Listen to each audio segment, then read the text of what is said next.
Okay, well, it's Friday, and it is time for us to do the questions class. We had a question at the end of last time. Simon asked about the assurance of salvation, the perseverance of the saints, once saved, always saved. You may hear it called all those different things. The question is basically, can you lose your salvation once you're saved? And to kind of do a fuller treatment of that, we're actually going to push that to next week. I have somebody who's going to join me. I don't know if you happen to remember Zach Martin. Zach is going to join me again. I really enjoy getting to talk with him, and so he'll be with me next week. So we're not going to talk about that today. Um, so did you have any questions? You could ask me that 5 minutes ago. I did. I did. I told her. I warned her. He loves sneak attacks. The Hunts are with us. It's good to see y'all. Do you have any questions? I have lots of questions, but I mean, I don't know that my questions are good ones to ask all the Right. time. I think mine are kind of long. Long is fine. We can. We have a Thursday night men's study where we go to church, the Brentwood Church. They have a Thursday night men's study, and what it is a couple of the guys have gotten together, and historically, this is before we moved here, and they were getting together originally on Thursday mornings, and they had coffee, and they would read through a chapter at a time, and they would talk about the chapter and ask questions. And so we've once everything happened with the virus, we started moving it. We meet virtually, and we've been doing it at the night in the evening. And we started going through Genesis. We went through almost, I think, over the past 3 years, that group has gone through the New Testament, almost every book, which is pretty neat. So that would be a suggestion for you if you're looking to get a study started somewhere else. Meet together with people, and you can do it a chapter a week. And in about 3 years, you can do the whole New Testament. It's a really cool thing. You get to talk through it. It's great time together. You're going to read the whole text. We read a whole chapter, talk about the whole chapter. So we started doing that with the Old Testament. And we did Genesis chapters 1 and 2 last night. And we had really good conversation about it.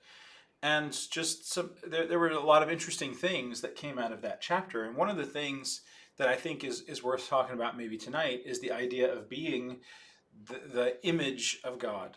There's a lot of cool stuff that happens in chapter 1. And there's this cumulative creation, day 1, 2, 3, 4, 5, 6, where God is making all of these different things in the first chapter. And toward the end, around verse 26, he's going to say, okay, let's make man. And the text says, let us make man in our image. Now, the word there in Hebrew is unpronounceable, as all Hebrew words are. But in the Greek Old Testament, the Septuagint, when you look at the Greek in Genesis chapter 1 and verse 26, the word that is used there is icon. Our English word, we anglicize the word icon, which is kind of like an idol. And so we think about images, and later in the law, like in Exodus 20, when Moses is going to get the Ten Commandments, they're told not to make any graven images that they might bow down to worship them, same word, right? No icons. And the idea is that we are the idol of God.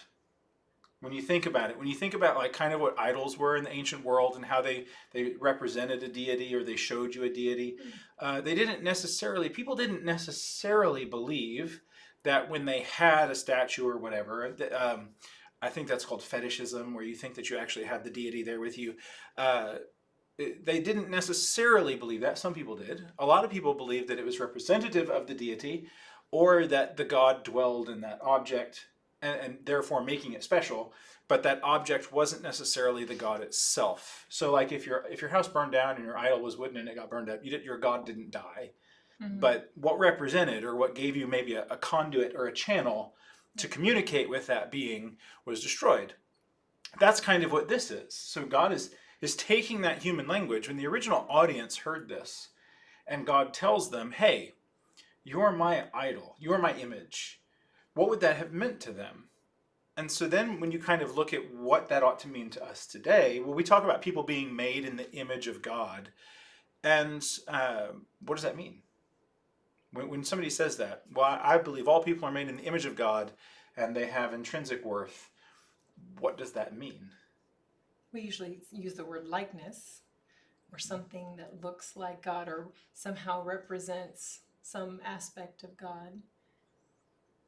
I think that's what we think of. I don't think we've ever thought of the word idol. Or I've never thought of the word idol That's an interesting concept. It's kind of the same idea. Or icon. Yeah. Right, right. The difference here is just like in Exodus 20, right? It's very specific. You can't make a graven image to worship it. It's not that you can't have any statues Mhm. or any kind of art, but you can't have art that you worship. And you see that, right? Moses comes down the mountain and they've got the golden calf, and Aaron will actually say, "These are your gods, O Israel, who delivered you," right? And so it's interesting that they could have had a calf statue, right? They could have built a giant golden calf and just kind of carried it around and go, "Look at this nifty calf, isn't it neat?" But the minute they say, "These are your gods," and then they begin worshiping them, that's where you kind of cross the line. And you could make the argument that maybe Israel is a little bit more advanced. They've just come out of Egypt, one of the more advanced cultures in the ancient world. You could make the argument that they thought that, I mean, obviously that's not the God that just delivered them. They made it. Right. They could think that it's serving that kind of channel function. Like, here's your God. This is how you connect with him. You go through this idol. Maybe he comes to dwell in it. I don't know. I don't know exactly what they thought. It doesn't tell us specifically. But that's what people are. And so it's interesting when God comes down on the mountain, and the prophets will reference this, the law will reference this. When God comes down on Mount Sinai, what do the people see? When God comes, like they see the cloud and the Yeah, they fire. see nothing, right? They see those They don't things. see- yeah. They see those signs, but there's no image, right? There's nothing. He doesn't come down in the form of a calf. He doesn't come down in a frog, none of those things. He doesn't even come down in the form of a man, right? He's there. And so then the reasoning is that when they build their temple, they're like, remember, there was nothing on the mountain. So in the holy place, in the most holy place, there's nothing there. You don't build anything to represent God.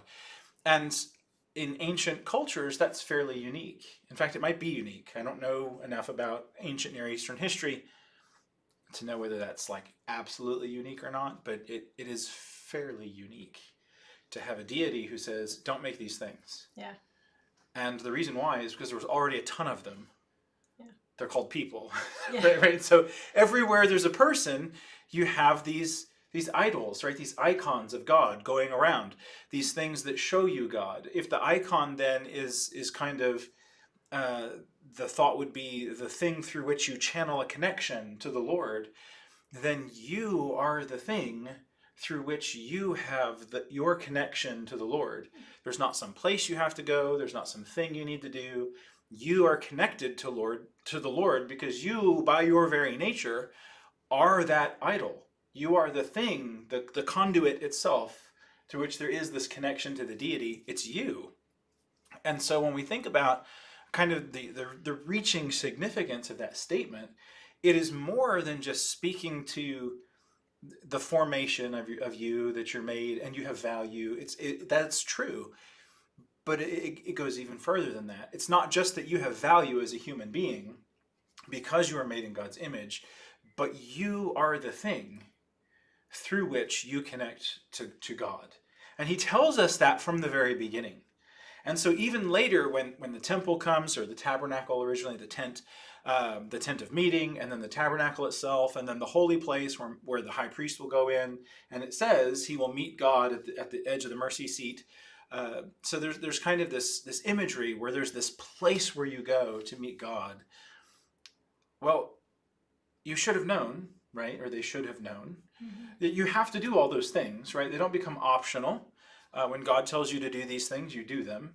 But they should have known all along that, yes, there is this Day of Atonement thing where we go into the tabernacle and we offer sacrifices and we put the blood on the edge of the mercy seat. We have to do that. But that's not the channel, right? That is the ritual, and that is the place where you go to receive the forgiveness that God promises through the covenant to all the people. But that is not the channel. That is not what makes your prayers work. You are what makes your prayers work. You are the icon. You are the thing. And so it's just very interesting that all along God kind of has this temple structure and it's built up, and he's using that to teach things. But there is this overriding thing that is before the law, and that's significant, that says you are the way. You are the connector that will bring you to the Lord. And it's even cooler then when the Lord himself comes to earth as that icon, right? So Christ comes and Christ takes on the form of the idol, the icon, the image, whatever you want to say. And so then you have God in the form of the icon, which represents him, which is the conduit back to him. And it's this weird infinity circle thing, infinite regression. And it's just amazing to see that all along from the beginning, the Lord has been trying to tell us that you are the connection, that you are the one who will have the connection to him. Jesus is the one who comes and really shows us that and gives us, purifies us, cleanses us so that we can have that truly, really fully. And now we, the New Testament very quickly adopts that description that we are the temple. Not only now do you have this teaching in the very beginning, hey, you're the image, you're the icon. Now, at the very end of the text, you have that image kind of iterated again. Yes, you're made in God's image, and you are the temple. You are the place where you have this connection, this meeting with God. It's really neat. As members of Christ's body, because ultimately you could argue Jesus is the temple, and we're part of that temple, and all those images fit together. It's just really cool. And that's the very first chapter, right? This very, very in-depth theme that is going to be unfolded through the rest of the pages. God just kind of spits that out and says, hey, let's make man in our image. And if you just read over that, you miss all of that stuff that is there, and it's just beautiful. Yes. And it is, that sentence is going to be teaching throughout the rest of the text of Scripture, that we are made in God's image. And you can even think about, what does that mean? Are there two parts to people? Are there three parts to people? Body, soul, spirit, or body and soul? Anyway, it seems to me most likely that there's three parts: a body, a soul, a spirit. How all that functions and works together, I don't know. But anyway, that's the kind of stuff that when you read through Genesis, you're really supposed to think about. It should make you stop, and it should make you meditate and think. That's the purpose of this. Genesis is actually, I think we could think of it as really the law itself. Genesis, Exodus, Leviticus, Numbers, and Deuteronomy. You could really think of those 5 books as wisdom literature. So the wisdom literature is like the Psalms, the Proverbs, Ecclesiastes, Job, Song of Solomon. The more poetic books is what we technically refer to as wisdom literature. Because we realize that the Psalms are poetry and songs, and they're meant to give you a concept and kind of address it in a poetic way, and then you would think about it. You would meditate on it, and you would draw out principles from it. Same thing with Ecclesiastes, Song of Solomon, those types of things. Mm-hmm. I think God expects you to do the same thing with the law. He expects you to use it as wisdom literature. And what I mean when I say that is he expects you to read verse 26, what we call verse 26. Let us make man in our image, after our likeness. And he expects you to contemplate what that means and to draw out principles from it. Right? It's not just a statement of fact and then you're done. It is a statement that is supposed to make you meditate and think and explore that idea so that you get a deeper, richer, fuller meaning. And I think you see that in total with the Torah. So in the Torah, those first 5 books, there are, some people argue and say 611, but I think the official count, at least the number we're going with, is 613 commandments. 613 positive and negative. Some do this, some don't do that. So 613 total. Interesting thing about Hebrew letters is they're also Hebrew numbers. Right? If you thought math was already confusing, now all of your numbers are also letters, so it's like algebra on steroids. The word Torah adds up to 613. And so there's 613 commandments. Torah adds up to 613. I don't think that's an accident. Again, I think this is kind of this wisdom literature where God is doing this because he expects you then to take these 613 commandments and meditate on them and draw out meaning from them. We can't make 613 laws just to regulate vegetable sales, right? We have more laws than that just for the buying and selling of cabbage, I'm sure. And so when you think about, for everything concerning Israel, all their law, all their regulations, there's only 613 rules. I don't buy it, right? I don't buy it. I don't know that there are lots of other ones, but what I do think you see is that God didn't expect Israel to write down, to take the law and read through it and make a list, a bullet list with 613 items and say, these are the only things God wants us to do. I think God expected them, and I think they understood it, that God expects them to take everything he says, those 613 rules, and to draw the wisdom out of them. And I'll give you an example of that. So let's go to the Ten Commandments. Right, let's find in Exodus chapter 20.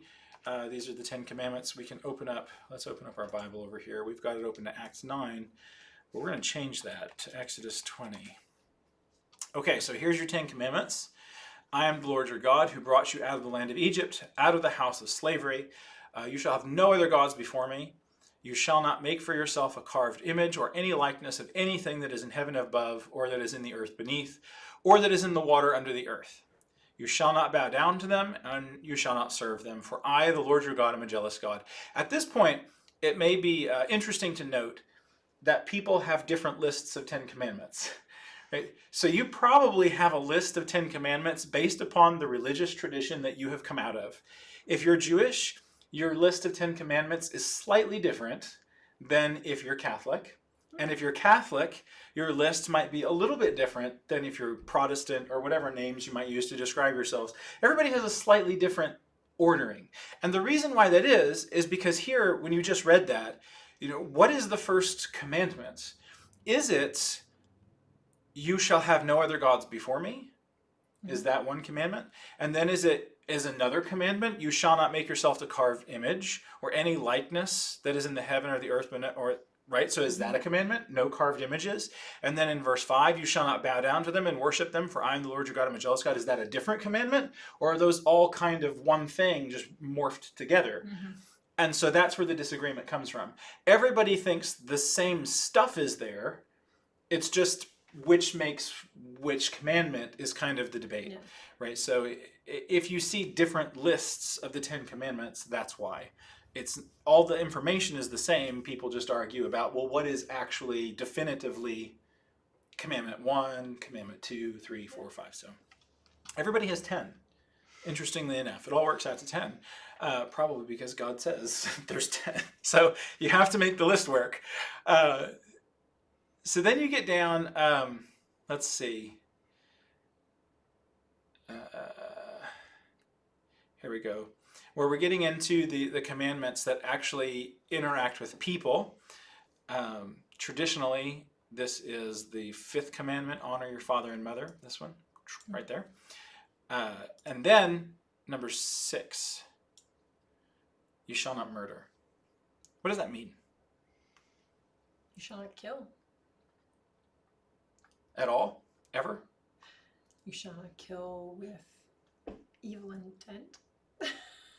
So if you probably have, if you've got your Bible with you and you have it open to Exodus chapter 20, you probably have like a footnote or something. Traditionally in the King James Version, I think it says thou shalt not kill. Mm-hmm. I think is what the King James says. We can look really quick. We can find that out. King James Version. Please go to Exodus 20.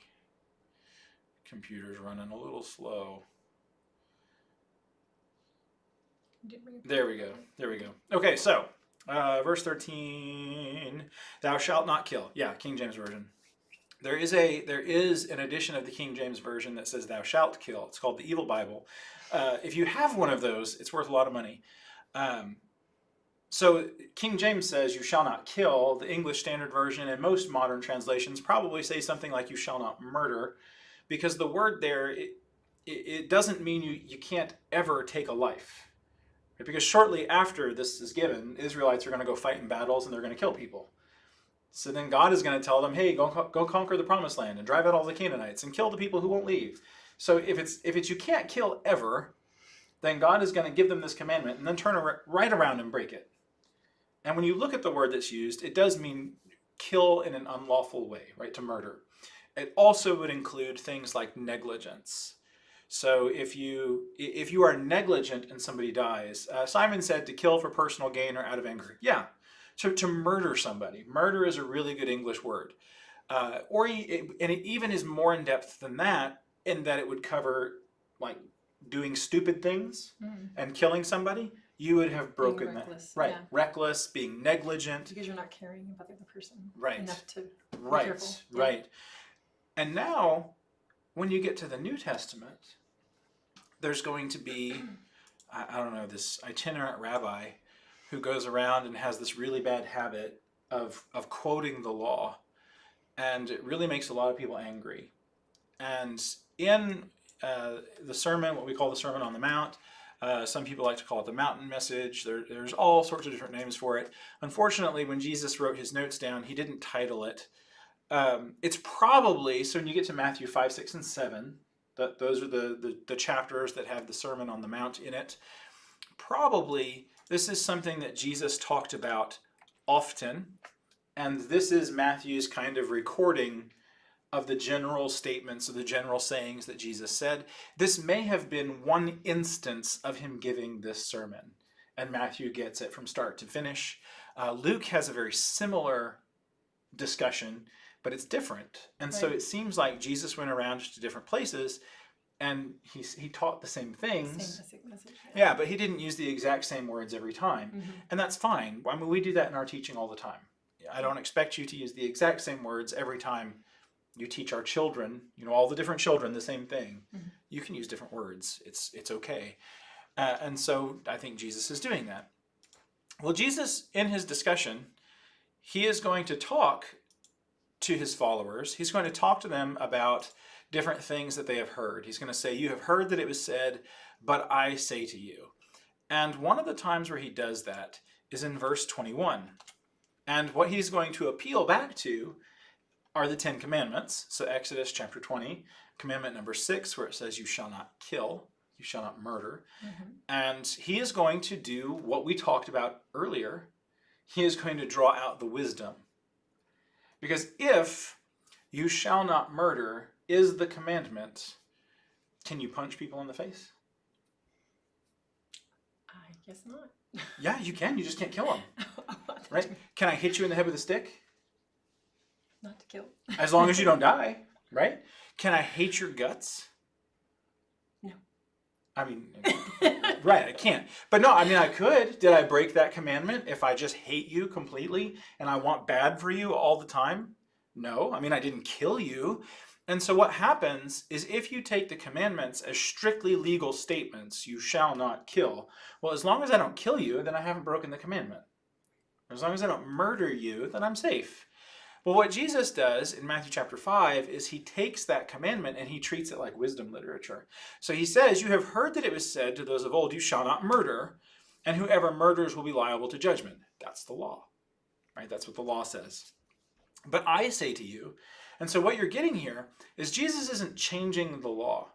Because earlier, right, in Matthew chapter 5, earlier, right before this, where this is Matthew chapter 5, verse 21. Earlier, he says, do not think that I have come to abolish the law and the prophets. I haven't come to change them. I haven't come to destroy them. I've come to fulfill them.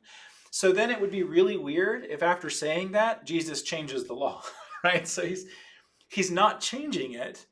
He's giving you the authoritative interpretation of it. Mm-hmm. He's showing you this is how you use the law. It's not this one commandment, you shall not kill. It is a wisdom statement. Right? And Jesus is showing us that the law, to quote a very popular TV show, is very wisdomous. Right? It is full of wisdom, and God expects you to draw it out. So here you shall not murder. And then he's going to say, but I say to you. Right? So the previous interpretation is don't kill people or we have to judge you for that. Jesus says, here's my interpretation. This is what I think the law is saying. If you are angry with your brother, you are liable to judgment. And he's going to say, if you insult your brother, you are liable to the council. A bigger, this is bigger.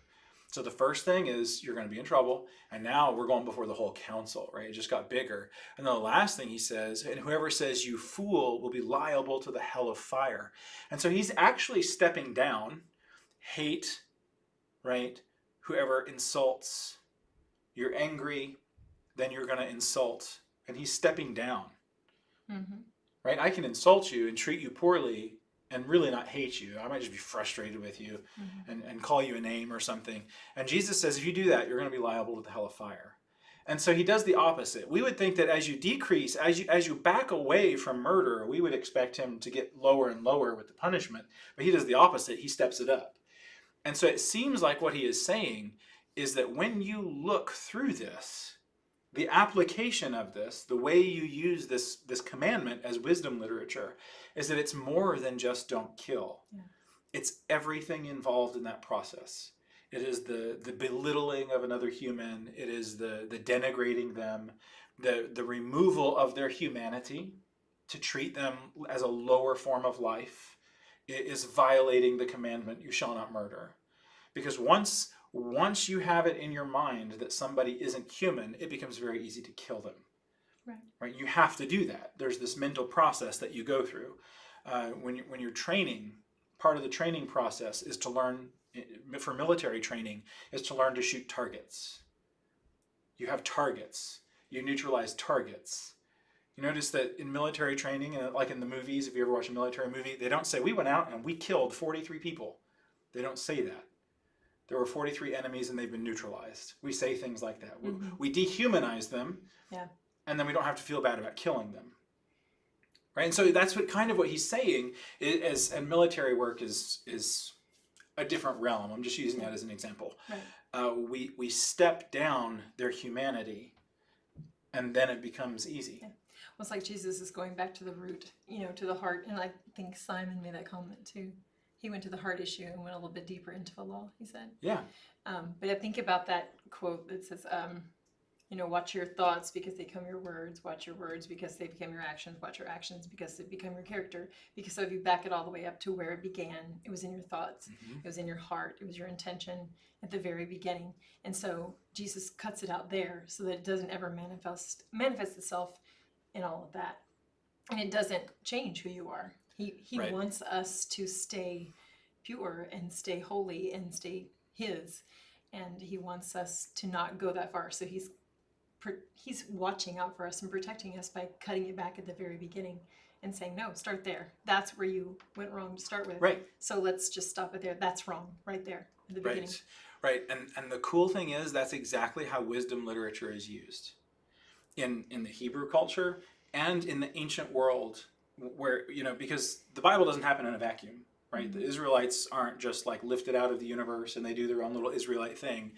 It's all interaction, right? There's interaction between the Hebrews and all their surrounding cultures. And when you go back, the way that people communicated, they all had the same ideas in the ancient Near East.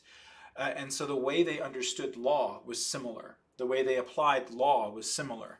And we have the Code of Hammurabi, or Hammurabi, depending on where you are, how you want to say his name, which had, again, a set number of laws. And some of them are similar to the law of Moses, and some are a little bit different. But there's more similarities than differences, because they kind of had the same ideas about what was righteous. And the Babylonians, right, are also made in the image of God. And there are some things that are just kind of self-evident when you look at humanity. Mm-hmm. And so they had very similar rules to the ones that God gave to the Israelites. And the interesting thing about an ancient Babylonian court case is that if you went to a court, we would expect, like if you and I were in a court and we were lawyers, we would argue about the wording of the law, the specific wording. Like if you punched somebody in the face, you would go to the judge and you would say, Your Honor, technically I didn't murder. it says you shall not murder, and I didn't murder him. I punched him in the face. Right. That's not how that would have worked.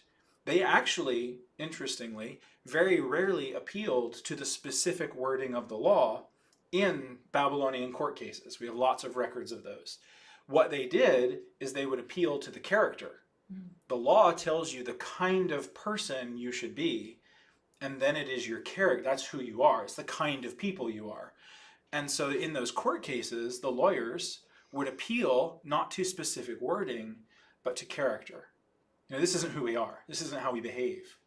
And so with the law, you shall not murder. If we went into a courtroom, I would not argue If you punched me in the face and I was upset, I wouldn't go to the law and argue for specific wording.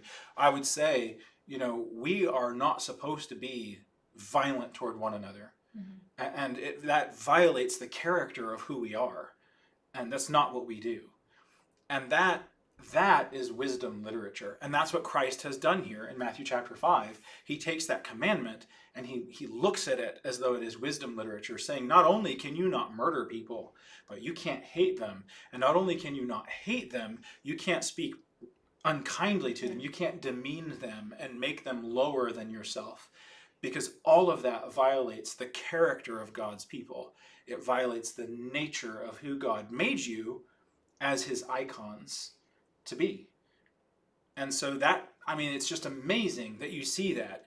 And that's what all of the law is. Well, that shows God's wisdom too, because it's not the letter, like even just says it's not the letter of the law, because in God's wisdom is so much deeper.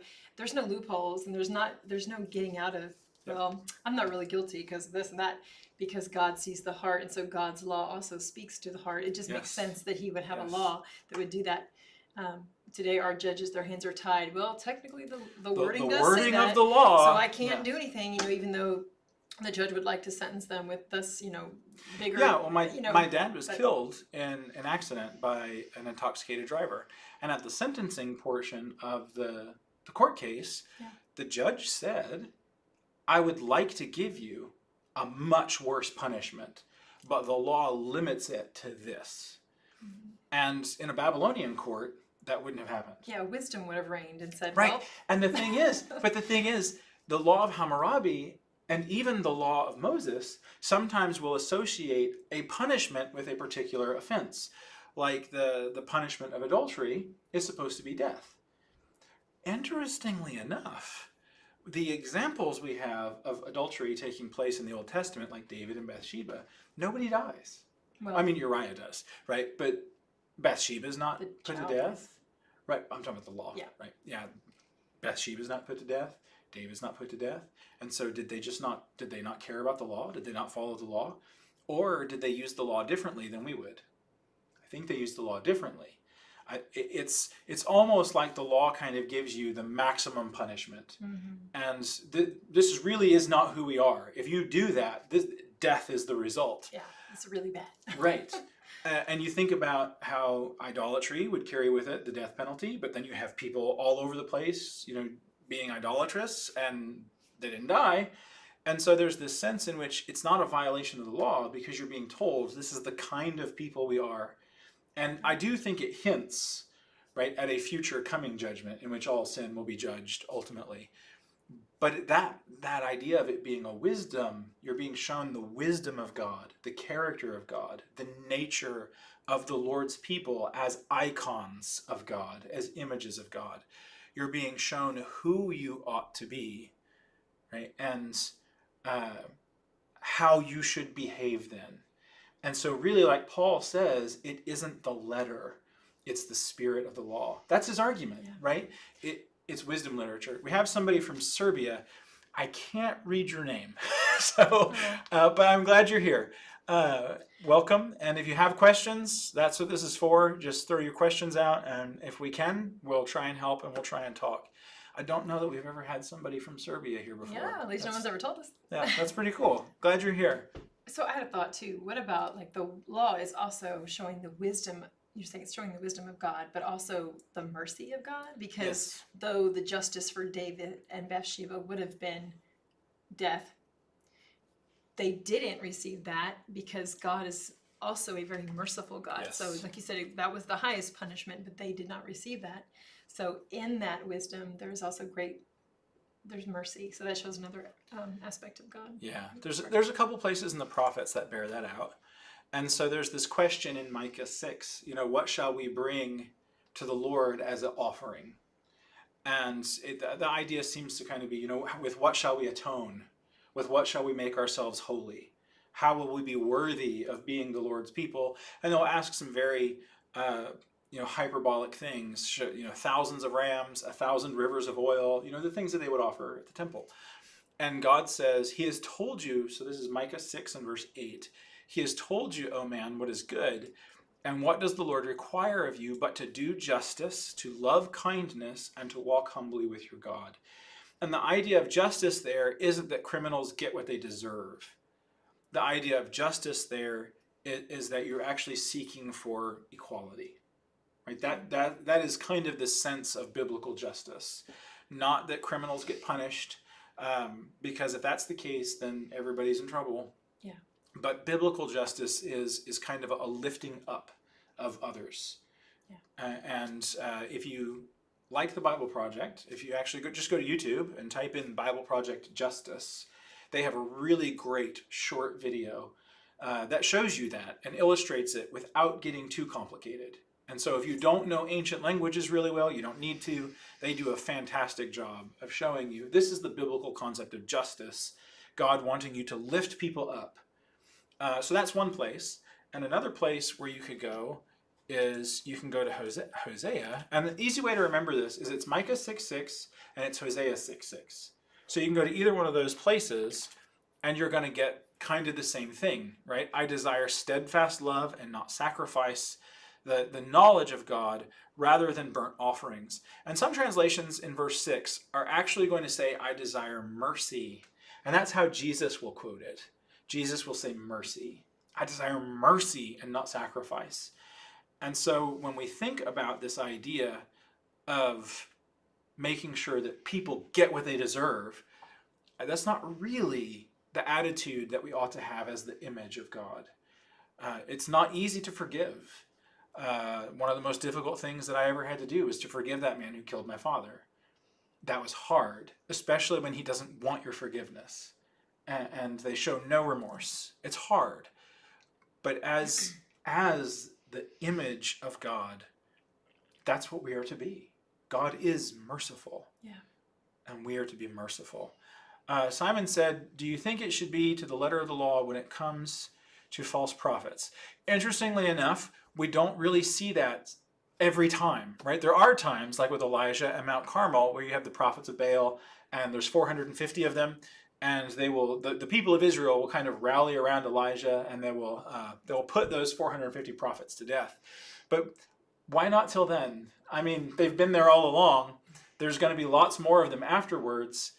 It's almost like there are moments in which God calls upon people to execute, judgment. It's time, but he doesn't do it every time. I guess because he's patient, and there are times where it's all right. We're making an illustration here. We're making a point. I try not to jump in. I try not to jump into God's head and say this is why he did it this time and this is why he didn't do it this other time. I don't know why he did it one time and not another, but for some reason he does, and it's according to his will. And in that sense, it's because he's sovereign and he can choose to execute judgment this moment and be merciful the next, and it's not up to us to question why.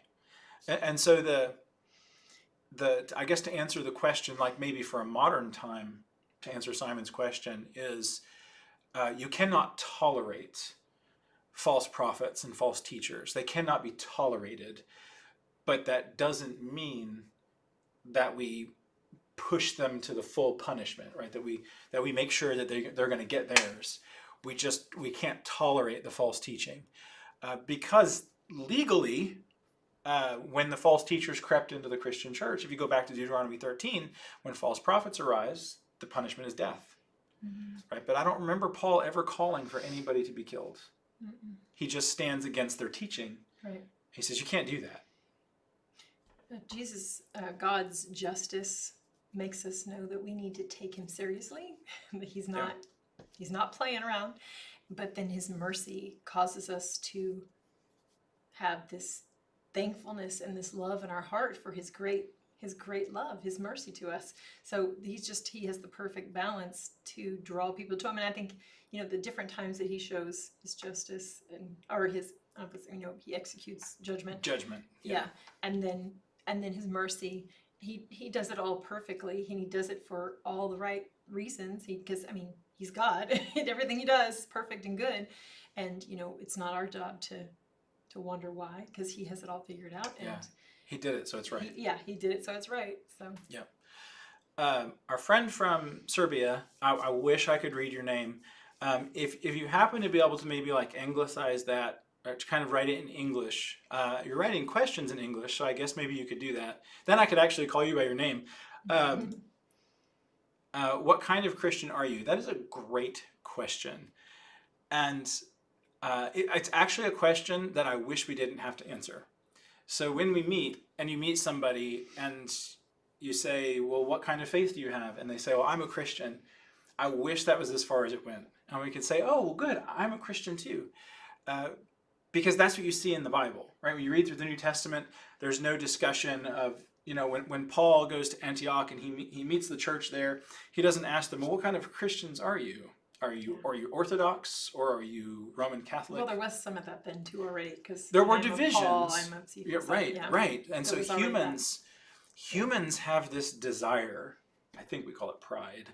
We have this desire to be right. And Yeah. I'm just a little bit more righteous than you, right? right, yes, yes. And once we kind of start to defend something, we don't like to back off of it. Yeah. And so that's a really dangerous thing. And this, I think, happens throughout history, is people will have different ideas about something. And once you start to defend it, and then somebody says, well, I don't know if that's exactly right, it almost kind of hardens you.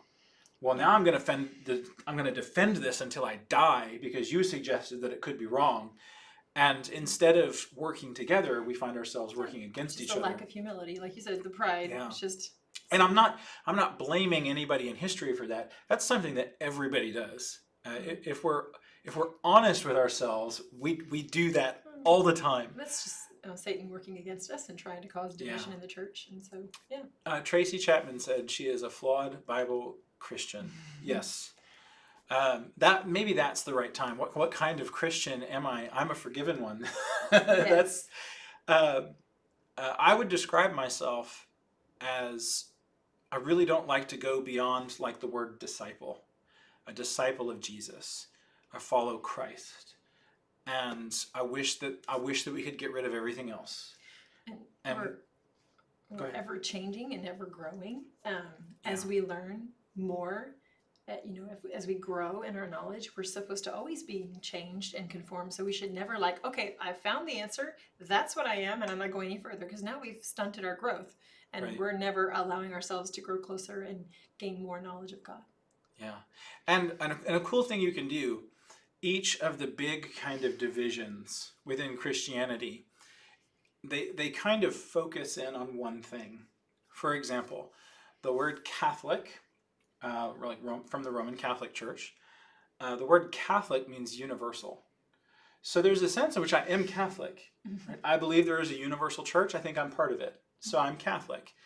Orthodox means right belief. Right? That's literally what the word means, correct belief. And it's almost like they're poking the Catholics in the eye, right? We have the right belief. I don't think that's Hopefully we're Orthodox too. right. But that's the thing, is I believe what I believe because I think it's right. So I think I am Orthodox. And when I look throughout history, the major things that I believe have been the major things that anybody in the Orthodox Church will believe, or anybody in the Catholic Church will believe. There are some slight differences, but that Christ is the Messiah, God in the flesh, resurrected from the dead, ascended into the heavens, seated at the right hand of God, very God from very God, true light from light. All of those things that you see in the early creeds, I believe all those things. Mm-hmm. That he is both man and God in the flesh. Neither, those two natures are not mixed up. Those two natures are not diminished. The Council of Chalcedon, I believe that. And so I would call myself Orthodox. I think that I have the correct Christian belief. Presbyterian is another one. Presbyter is an elder, and so the Presbyterian Church believes in the rule of elders. In other words, in local churches or in some kind of way, there should be shepherds, elders that kind of guide believers. Yeah. I believe that. Yeah. So I guess I'm Presbyterian. Baptist. they believe in baptism. Well, hey, me too, right? Yeah. I think baptism is a thing in the Bible. In fact, the earliest creed, the Nicene Creed, says we believe in baptism for the remission of sins. You go all the way back to the New Testament, to the earliest Christian writings. They believe in baptism, so I do too. I'm a Baptist. You go to Pentecostal. You can just kind of pick them out. They believe that on the day of Pentecost, the Holy Spirit descended upon people, and there was amazing things that happened. Yeah, me too.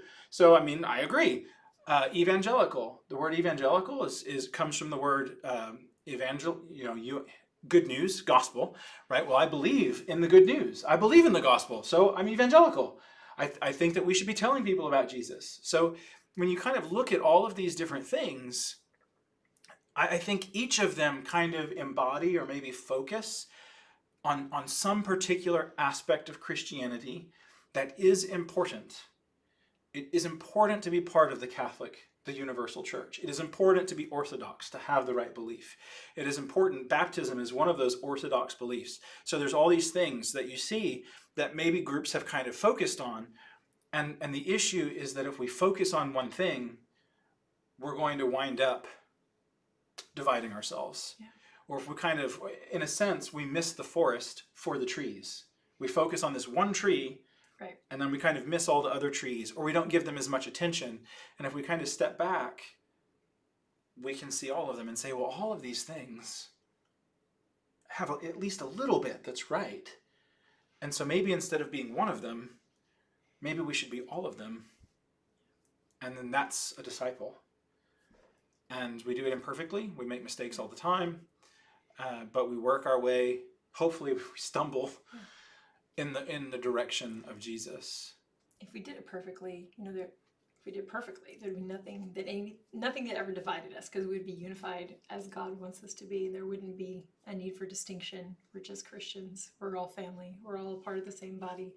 And that would be really, I think that's what God obviously wants, but we're not perfect and we do make mistakes. And I think that as long as we're trying to reach that goal and we keep that as our aim and head that direction, then we're on the right track to trying to be, like, in a perfect world or in a perfect church family, we would all listen to one another and be persuaded with one another and come to agreement rather than find our differences. And so, anyways, I just think that that's what we have to be trying to do all the time.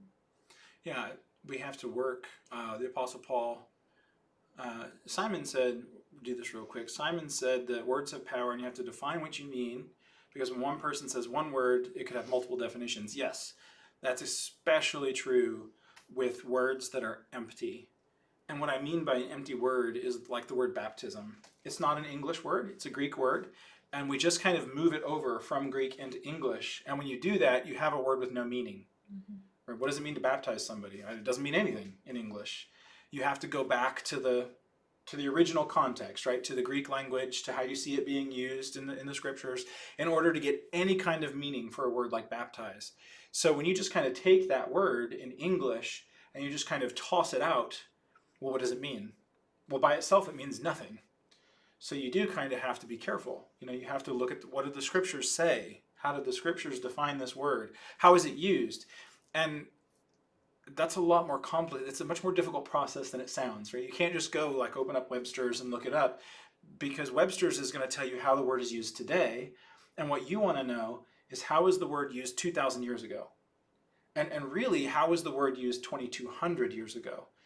Before the days of Jesus, because the context of the words that Jesus uses, they have they're coming from 100, 200 years before that even. So what did it mean running up to the day of Jesus? Trying to find the meaning of a word at a particular time in a particular place in history is actually much more difficult than it sounds. Yeah. Right? I mean, you can see it in English, right? English words change meaning over time. You can say words today that 50 years ago, they would have meant something totally different. Yeah. And so even, finding the definition for words in English is even kind of like a hit or miss thing. And so you do have to be really careful. And that's why it's important to listen. It's important to be patient. It's important to communicate. And I think, thankfully, in Christ, we have the undoing of the Tower of Babel, which causes all this confusion with language. And we're slowly seeing it, hopefully, eventually taken away entirely. So where were we going before that? I don't know. I don't remember. Oh, well, what kind of Christian are you? Yeah, that's what we were talking about. Okay, I didn't know. I think you kind of answered it. I had a thought, but then I Oh, forgot. sorry. It must not have been important. We're about out of time. All right. Yeah, it is about time to go. So this is what it was. In the 1800s in the United States, there is a movement, and it spans lots of people from different backgrounds, a desire to bring people together and unite believers together. And the principle was, the idea, and many people, again, from many different places had similar ideas, and a lot of groups are still around that kind of espouse that ideal, that we should try and find the things that unite us together and draw together around those things, and then work together toward a better understanding. Yeah, absolutely. Right, and so this idea of finding unity, which Paul, this is where we were going, in Ephesians 4, he's going to say, I, a prisoner for the Lord, urge you to walk in a manner worthy of the calling with which you have been called, with all humility, that's important, gentleness, patience, bearing with one another in love, eager to maintain the unity of the Spirit in the bond of peace. So when you become a disciple of Jesus, you are united by the Holy Spirit to the body of Christ. And those divisions happen when we are not eager to maintain that unity, when we are not doing what he says here, when we're not being humble, being gentle, being patient, bearing, dealing with one another in love. And that's a very broad thing, right? You can spend hours talking about just what does that mean? And then being eager to maintain the unity of the Spirit. Yes, wanting to be unified rather than divided, right? Yeah. Right. Yeah. And that was kind of the idea and the mindset is let's unite together. Let's just use the Bible. And the idea behind that is that if we start, it's not that traditions or creeds or other things are inherently evil, but if our allegiance is to a tradition rather than to the text of Scripture, well, then we're going to have a really hard time finding unity. So instead of focusing on things that are traditional, let's focus on the text of Scripture and let's derive our unity from that. Well, and Simon made the comment, as long as we have the fundamentals down, we should definitely have unity. The problem is what people consider to be the fundamentals. What are the fundamentals, right? And that's why that only happens, that unity only happens with humility and gentleness and patience and bearing with one another in love, because that's a conversation you have to go through. Well, what is fundamental? What did the believers in the Bible consider to be fundamental? Right. And the answer to that might shock some people, because there are things that they would think, this is a fundamental doctrine of Christianity that maybe it's not when you read through the text of the Scriptures.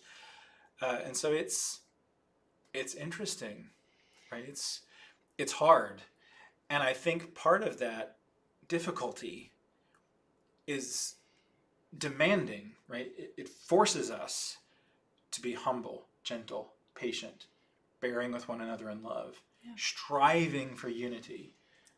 If it was easy, I don't know that we would actually be striving for those things. I mean, I wish that we would have just never have to deal with it, but we do, so. Well, it seems like Jesus left it pretty open, and James calls it the perfect law of liberty. It seems like we have a lot of liberties, whereas we like to have more rules. So yeah, we do. So it seems like we make it harder to be unified, but what we decide, like you said, are the essentials or the fundamentals. It's the battle that Jesus had with the Pharisees. They had all their rules that were additional to the Torah, and they got really mad when you didn't follow their rules.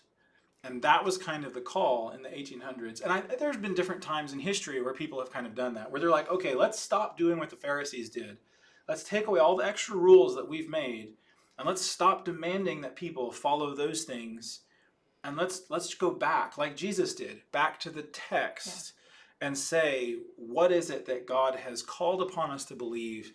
And let's unite around that. And so that makes it full circle back to the beginning of the conversation about what is the wisdom versus what is the letter of the law. Like, or what we consider to be the minutia. The minutia, the finite, or the exact. It's just this way. When there's a bigger wisdom that we really should be following and looking at. Yeah. All right, so we'll go ahead and leave that there. Next week, Zach Martin is going to be with me, and if all the technology goes right, we're going to talk about we're definitely going to talk about once saved, always saved, perseverance of the saints, the assurance of salvation. You may hear it called several different things, and possibly, depending on time, we probably will just do that one thing. Possibly also, we'll talk a little bit about the Lord's Supper. So that's what we're going to do. Thank you for being with us, for joining us. It's always a blessing. I'm glad that y'all were here. Thank you so much for your comments.